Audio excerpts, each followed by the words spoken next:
Hi guys, I'm back again on another video with another one. So guys, those who are claiming that the DA is for everyone, why is it they is fighting transformation if they are for everyone? Uh, there's a story written about Olulem Tembo. Labour minister criticized the DA's court challenge as anti-transformation. So the DA is challenging them some bill that is the Employment Equity Amendment Act that has been passed recently. That is targeting the top management. As you know, in South Africa, white males dominate the top management position in South Africa. Black male at the bottom of us, but we are the super majority, 80% of us as black people. But at the corporate world, we are underrepresented. We are the warehouse getting cold, they being cut our hands by machines, no medical aid at all. And people are claiming that they're being targeted. There's a genocide against them while they're living the best life. In power with Americans, in power with Europeans, white South Africans are living that kind of life. The Minister of Employment and Labour, Nomakosazana Met, has criticized the Democratic Alliance court challenge against employment quotas as anti-transformation. The DA's challenge seeks to disrupt efforts aimed at achieving equitable representation and maintaining the inherently unfair status quo. By opposing these amendments, the DA is actively sabotaging the transformation goals that have been pursued since the end of the apartheid era. The DA is effectively hindering progress towards equality and fairness in the workplace and everywhere else, obviously. If they do that in the workplace, because the workplace is the most important place for everyone. The workplace is what makes us live nice lives at home.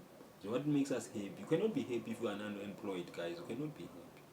If you are unemployed, there's no income, you cannot be happy. Okay, you are employed at Shoprite, earning 3.5. You cannot be happy with those type of salaries, guys.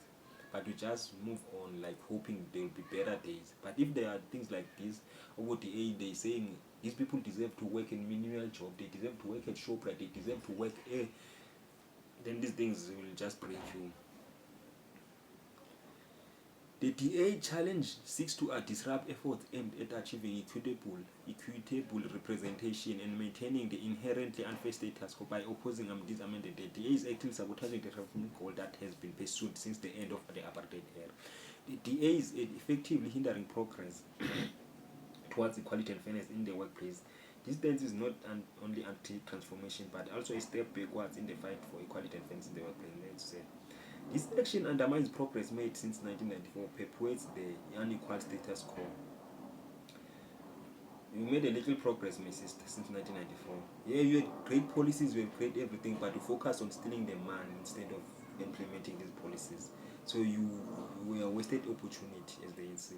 She went on to say that the Employment Equity Amendment Act allows the Minister of Employment and Labour to establish numerical objectives for ensuring fair representation of competent persons from certain groups across all occupational levels. Met added that Minister consults relevant industries and seeks advice from Commission before making decisions, ensuring compliance with the Employment Equity Act. Unlike rigid mandatory quotas, which must be achieved at all costs, the Amendment Act introduces flexible employment equity targets designed employers can set their annual numerical targets in their employment equity plans, which must comply with the sectoral targets. However, employers can justify their failures to meet these targets on reasonable grounds. The DA attack on this regulation is based on the claim that the Section 15A scheme is unconstitutional. Hence, some people are saying this constitution protects the rights of the minority, the privileges of the minority. Hence, people are saying that as soon as you bring the constitution to fight transformation, that's when you're proving these people right, the anti-constitution people, that the constitution need to be looked at if it's gonna hinder progress and transformation. However, employers can just okay, I've read that. Chairperson of the DA Federal Council, Helen Zille, said the Blue Party is ready to begin its argument tomorrow in its seminal court case. While Section 9.2 of the Constitution allows fair discrimination to achieve redress, such as discrimination has to meet the benchmark of fairness set out in Section 9. This draconian Amendment Act falls far short of this benchmark. It is grossly unfair and gives tutorial powers of social engineering to the Minister of Labour, who will be able to set rigid national targets for every economic sector without any regard to the context of specific firms, impose extremely heavy fines and the risk of criminal conviction for failures to meet them, as really said. And the DA, guys, and I'm telling you, the DA is for the white people, guys, for the big business, the DA. That's what they stand for. That's what they stand for. If you're saying as black people, you need to vote for the DA as a black person, meaning you say we need to vote for big business to run us. Obviously, they're running the world, the big business. Multinational corporations are running the world already.